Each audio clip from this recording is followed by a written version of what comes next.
জাকসু নির্বাচনের সামনে রেখে বাংলাদেশ গণতান্ত্রিক ছাত্র সংসদ জাহাঙ্গীরনগর বিশ্ববিদ্যালয় শাখা থেকে পদত্যাগ করেছেন যুগ্ম আহ্বায়ক নাজমুল ইসলাম। স্বতন্ত্র প্রার্থী হওয়ার ঘোষণা দিয়েছেন তিনি।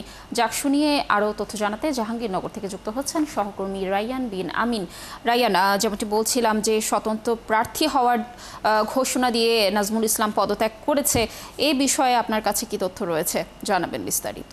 লাবণী, নাজমুল ইসলাম পদত্যাগ করেছেন সরাসরি ঘোষণা দিয়ে, একটু প্রতিটি সংবাদ সম্মেলন করবেন। এর বাইরে আমরা যেটা জানতে পারছি যে আরও দুই একজন নেতা পদত্যাগ করতে পারেন বাকশাল থেকে, কারণ তাদেরও ঠিক একই রকম যে তাদের যে পছন্দের যে পদ, সে পদ হয়তো তারা পাচ্ছেন না, এই কারণে তারাও হয়তো পদত্যাগ করবেন। আমাদেরকে আমরা বিভিন্ন মাধ্যমে শুনতে পেরেছি।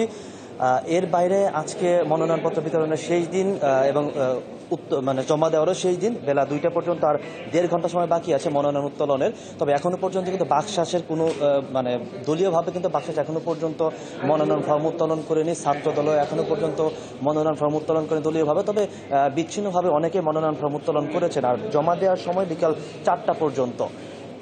তো আজকে এখন পর্যন্ত প্রায় 30 জনের উপর মনোনয়নপত্র উত্তোলন করেছেন, যেটা অন্য দুদিনের তুলনায় অনেক বেশি।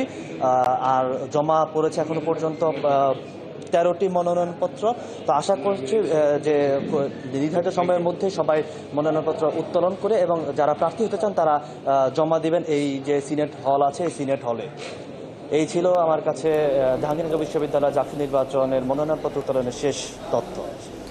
ধন্যবাদ আমাদের সাথে যুক্ত থাকার জন্য। নিশ্চয়ই আমরা জাকসু নির্বাচনের আরও তথ্য পরবর্তী সংবাদ সংযোগগুলোতে আপনার মাধ্যমে দর্শকদেরকে জানানোর চেষ্টা করব। দর্শক যুক্ত ছিলেন আমাদের সহকর্মী রায়্যান বিন আমিন।